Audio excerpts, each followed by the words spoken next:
नाजरीन, चलता टीवी की जानिब से आपको लिए चलते हैं इस वक्त शुएब खां की तरफ, जो कि पीटीवी में भी काम करते रहे हैं और डैलस में एक ड्रामा करने जा रहे हैं। तो आइए उनसे पूछते हैं कि ये किस तरह का ड्रामा है और किस तरह ये पेश करेंगे।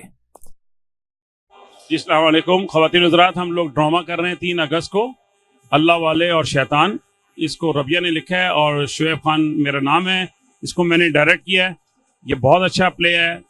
इसमें कोई ऐसी बात नहीं है जिससे कि किसी किस्म की कोई किसी की तज़ीक हो रही है या किसी के खिलाफ कुछ बोला जा रहा है। It's a very good play, it's a message play. आप सबको मैं दावत देता हूँ, पूरी जितने भी लोग सुने, कि आप लोग आएँ और आप लोग इंजॉय करेंगे। ये फ्री एंट्री पास के तौर पे हम प्ले कर रहे हैं। इंशाल्लाह आप लोग को बहुत पसंद आएगा। बहुत अब बहुत थोड़ा सा शुक्रिया। बताएंगे कि आप इससे पहले भी आपने कोई ड्रामे किए हैं? मैं से पाकिस्तान टेलीविजन से बहुत सारे ड्रामे करता रहा हूँ और ये मैं डायरेक्ट भी करता था। ये मेरे ही डायरेक्शन में है और मैं चलता टीवी का बहुत शुक्रिया अदा करता हूँ कि मुझे जो मौका दिया कि मैं अपनी आवाज़ अपनी आवाम तक पहुँचा सकूँ। बहुत बहुत शुक्रिया।